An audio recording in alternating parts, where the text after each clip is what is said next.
Assalamualaikum warahmatullahi wabarakatuh, salam sejahtera, semoga semua rekan-rekan dalam kondisi yang sehat walafiat. Oke. Nah, rekan-rekan, bertemu lagi dengan saya Ardiansyah di Loh Jinawi Brand Energizing Series di YouTube channel dari Loh Jinawi. Jangan lupa like dan subscribe ya.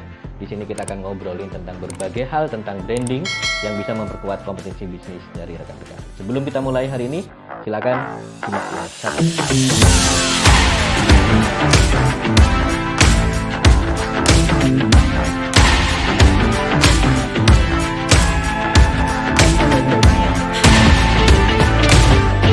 Baik, rekan-rekan, hari ini kita akan ngomongin tentang visual branding. Sebetulnya visual branding itu adalah bagian dari brand identity. Sebuah proses yang harus dilalui ketika kita melakukan proses branding.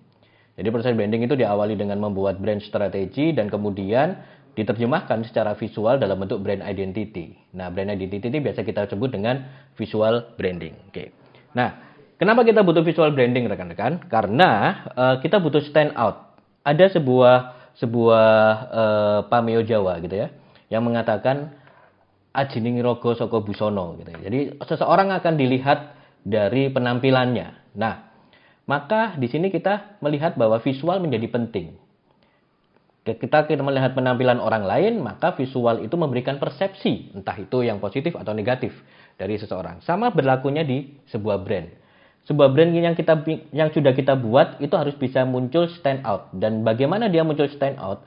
Itu dari dirancang visualnya secara oke, secara bagus, secara detail gitu ya. Nah, jadi apa saja yang harus kita persiapkan?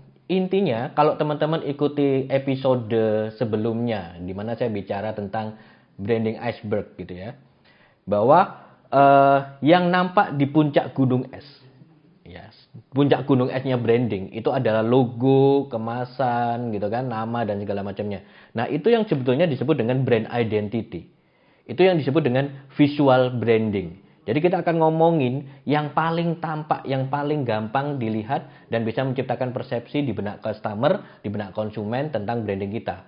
Nah, paling mudah adalah disampaikan dalam bentuk visual dan itu disebut dengan visual branding. Oke. Nah, dalam branding, dalam visual branding ada 3 aspek yang harus diperhatikan oleh rekan-rekan sekalian. Yang pertama adalah konsep dari identitas, di mana di sini kita harus bisa menciptakan message yang kuat, brand promise-nya, dan kemudian bagaimana kita bisa memastikan unique selling proposition dan unique value proposition yang kita tawarkan terkait dengan brand kita kepada customer. Itu yang pertama, konsep identitas. Yang kedua adalah aset visual. Konsep identitas ini kemudian diterjemahkan dalam bentuk aset visual. Aset visual branding ada beberapa. Nanti kita akan bahas berikutnya. Nah, kemudian aset visual ini lalu diaplikasikan pada touch point. Kalau teman-teman ingin mereview kembali, silakan dilihat episode khusus yang membahas tentang touch point, gitu ya. Nah, dari 3 aspek ini, konsep identitas, aset visual, dan touch point, ini adalah elemen dari visual branding yang akhirnya nanti disampaikan kepada target konsumennya.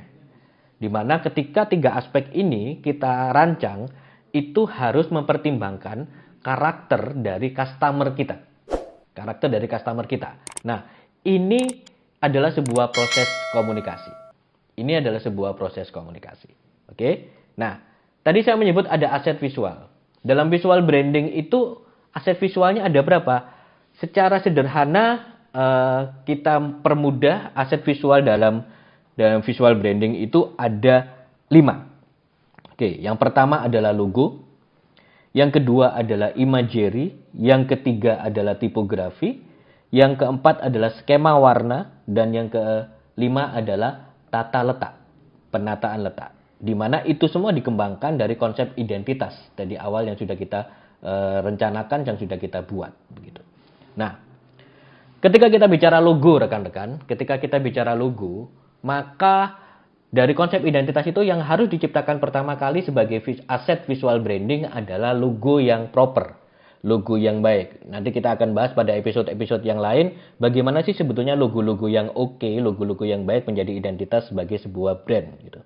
Tapi intinya brand harus diwakili oleh sebuah logo. Secara logika, logo itu merupakan wajah dari brand. Maka di sini karakter dari brand, visi, misi, filosofi dari brand itu harus bisa tercitrakan melalui logo yang baik. Oke. Nah, yang kedua adalah imagery. Imagery di sini tidak hanya bicara elemen gambar yang mewakili brand, tetapi elemen gambar seperti apa yang mewakili brand.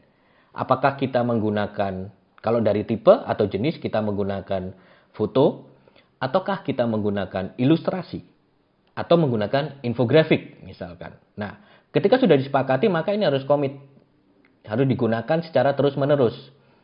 Dan ketika kita bicara foto, foto-foto seperti apa, nuance ambience atau nuansa seperti apa yang ingin dimunculkan dari foto-foto yang boleh dipakai mewakili ilustrasi dari brand, mewakili pencitraan dari brand. Ilustrasi seperti apa, dengan gaya seperti apa, dan ilustrasi misalkan harus tampak gembira dan sebagainya. Kalau kita merujuk kepada Coca-Cola, maka mereka menggunakannya adalah image, foto gitu ya, bahan sebagai imagery-nya.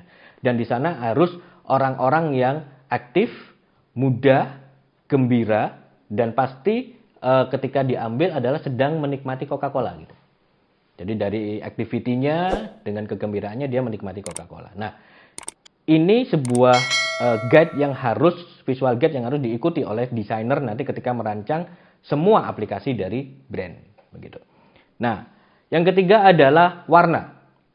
Warna ini menjadi aset yang cukup penting karena tidak mungkin kita bisa tertancap di benak konsumen dengan kuat ketika kita selalu berubah-ubah warna ketika menyampaikan brand tersebut, visualisasi brand tersebut kepada customer. Kalau kita ambil contoh McDonald's, di mana di seluruh dunia dia akan menggunakan warna utama merah dan orange. Nah, ini yang dimaksud dengan visual guide dari sisi warna. Ketika kita sudah memutuskan warna utamanya adalah hijau, maka porsi terbesar dalam sebuah komposisi, warna tersebut harus muncul paling banyak, hijau misalkan. Sehingga itu akan tertancap di benak konsumen dan akan menjadi citra dari brand gitu ya. Dan berikutnya adalah tipografi. Tipografi ini huruf, rekan-rekan. Jadi kita juga perlu menentukan jenis huruf apa yang harus digunakan dalam setiap visualisasi brand. Jenis huruf ini biasanya ada dibedakan menurut jenisnya. Jadi tergantung kepada penggunaannya. Misalkan huruf untuk headline yang biasanya display text gitu ya kita menyebutnya, itu kan dia akan tampil cukup besar sehingga kita menggunakan huruf yang sedikit dekoratif pun mungkin bisa gitu. Tetapi kemudian ketika kita masuk ke body copy adalah huruf-huruf yang digunakan untuk penjelasan lebih detail yang sifatnya paragraf. Maka disarankan menggunakan huruf-huruf yang bentuknya sederhana, Times New Roman, Arial dan sebagainya. Tapi satu tips lagi dalam membuat sebuah visualisasi brand, visual branding gitu ya. Huruf ini pilihlah 2 jenis huruf saja. 2 jenis huruf, kalau bisa dalam satu keluarga. Istilahnya kalau dia tidak berkait, maka huruf body copy-nya dan huruf display text-nya untuk headline itu adalah yang tidak berkait tipenya gitu, oke ya. Jadi hanya menggunakan 2 jenis huruf. Itu akan lebih memudahkan dalam pengaplikasian di media nantinya. Nah, setelah kita punya logo, setelah kita punya image, standar image yang digunakan, setelah kita punya huruf yang digunakan, kita punya warna sebagai guide yang digunakan, kemudian berikutnya adalah bagaimana kita menatanya, menata letak masing-masing elemen tersebut dalam satu komposisi. Ini harus ditentukan gaya dan stylenya. Oke. Dan ketika diaplikasikan ke semua media, gaya tata letak yang sudah disepakati ini digunakan secara komit, secara sustain, secara terus-menerus, tidak boleh berubah-ubah. Nah, sehingga citra brand yang ingin dibangun tertancap kuat melalui visual brand yang diciptakan. Oke. Nah, setelah kita punya visual brand, berikutnya adalah bagaimana kita mengaplikasikannya kepada media-media yang merupakan turunan dari sebuah brand touchpoint. Jadi di episode sebelumnya saya sudah sempat membahas tentang brand touchpoint gitu ya. Brand touchpoint adalah kanal-kanal atau titik-titik di mana customer kita melakukan interaksi mulai pra penjualan, pada saat pembelian gitu ya, dan setelah pembelian, after sales-nya gitu. Nah, titik-titik ini kemudian kita analisa dan kita jadikan media list.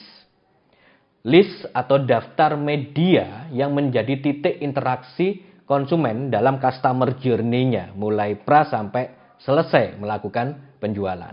Di sanalah visual guide ini kemudian diaplikasikan kepada semua media-media yang sudah terdaftar tadi, yang sudah berhasil kita daftar tadi, sehingga menjadi sebuah visual brand yang cukup kuat merepresentasi brand message yang ingin kita sampaikan kepada customer.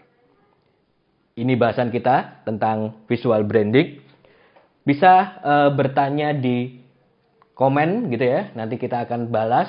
Bisa juga ikuti episode-episode yang lain untuk memperluas wawasan kita bersama tentang branding. Jangan lupa like dan subscribe. Sampai ketemu di episode berikutnya. Assalamualaikum warahmatullahi wabarakatuh.